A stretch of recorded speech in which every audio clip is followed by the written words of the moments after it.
नमस्कार, news one India देख रहे हैं आप। मैं हूं आपके साथ पूजा अग्रवाल और आप सभी का इस बुलेटिन में स्वागत है। उत्तर प्रदेश में योगी सरकार के 8 साल के कार्यकाल में मिशन रोजगार ने नई ऊंचाइयों को छुआ है और इस दौरान मिशन रोजगार के माध्यम से प्रदेश में 8.5 लाख से ज्यादा सरकारी नौकरियां दी गई हैं। और इसी बीच यूपी पुलिस की सिपाही भर्ती परीक्षा में सफल हुए 60,244 अभ्यर्थियों को कल नियुक्ति पत्र दिया जा रहा है और गृह मंत्री अमित शाह और मुख्यमंत्री योगी आदित्यनाथ की मौजूदगी में नव नियुक्त कांस्टेबलों को नियुक्ति पत्र दिए जाएंगे। ये कार्यक्रम लखनऊ के डिफेंस एक्सपो ग्राउंड में होगा। उत्तर प्रदेश में एक साथ इतनी बड़ी संख्या में पुलिसकर्मियों की नियुक्ति शायद पहली बार हो रही है। इस कदम का राज्य सरकार द्वारा युवाओं को रोजगार देने की दिशा में एक ऐतिहासिक पहल माना जा रहा है। इतना ही नहीं, चयनित अभ्यर्थियों में पुरुष और महिलाएं दोनों वर्गों के उम्मीदवार शामिल हैं। योगी सरकार के प्रयासों ने न केवल रोजगार सृजन को गति दी है, बल्कि उत्तर प्रदेश को युवा केंद्रित विकास के पथ पर अग्रसर किया है। मिशन रोजगार के तहत ये उपलब्धि राज्य के भविष्य को सशक्त करने की दिशा में एक बड़ा कदम है।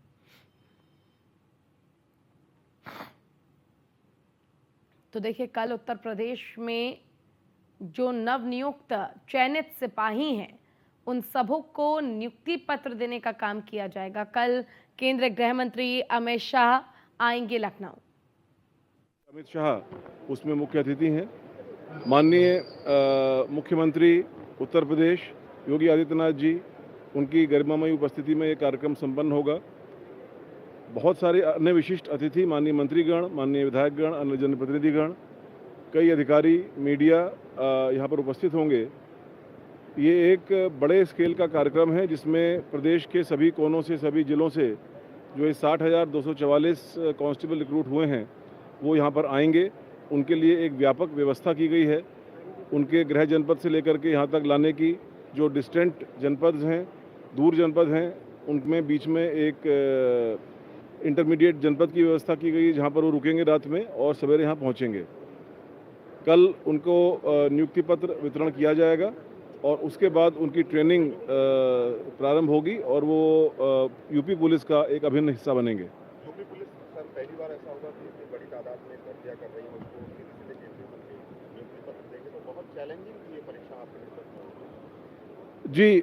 परीक्षा का आयोजन भी अपने आप में चैलेंजिंग था और उस समय अगर आपको ध्यान हो, अगस्त के महीने में लास्ट ईयर ये परीक्षा हुई थी। उससे जस्ट पहले कई सारी परीक्षाएं, नीट की परीक्षा, इवन यूपी पुलिस की परीक्षा और इन परीक्षाओं में भी कुछ ना कुछ सवाल उठे थे और कई सारे मामले ऑनरेबल सुप्रीम कोर्ट तक और हाई कोर्ट तक भी गए थे। तो ये अपने आप में चैलेंजिंग परीक्षा थी, परंतु यूपी पुलिस रिक्रूटमेंट बोर्ड के सभी अधिकारियों ने, सभी कर्मियों ने इसको एक चैलेंज के रूप से स्वीकार किया और अपना बेस्ट सामने प्रस्तुत किया और ये परीक्षा सकुशल संपन्न हुई। जो प्रत्याशी, जो अभ्यर्थी इसमें सक्सेसफुल हुए और जो सक्सेसफुल नहीं भी हुए, सभी को इस बात का संतोष है कि परीक्षा बहुत ही सुचारू रूप से, बहुत ही शुचितापूर्ण ढंग से और ट्रांसपेरेंट ढंग से संपन्न हुई है। सर, एक सवाल, इसमें कल जो नियुक्ति पत्र दिए जा रहे हैं, कितनी जगह दी गई है, कितने? इसमें जो शासन के नियम है उसके अनुसार 20% महिलाओं का इसमें क्षैतिज आरक्षण होता है। उसी के हिसाब से इसमें महिलाएं रहेंगी, करीब 15,000 महिलाएं रहेंगी। 15,000।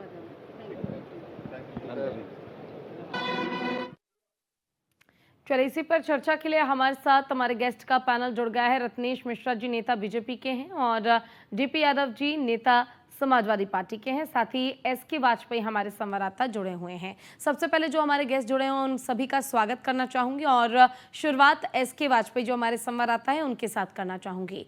देखिए एसके, कल गृह मंत्री अमित शाह आ रहे हैं लखनऊ और लखनऊ आकर जितने भी नवनियुक्त सिपाही हैं उन सभी को नियुक्ति पत्र का वितरण करेंगे और वितरण करने के साथ एक बार फिर से वो उदाहरण समाज के बीच होगा कि रोजगार देने का जो वादा हमने किया है वो वादा हम धीरे धीरे पूरा कर रहे हैं।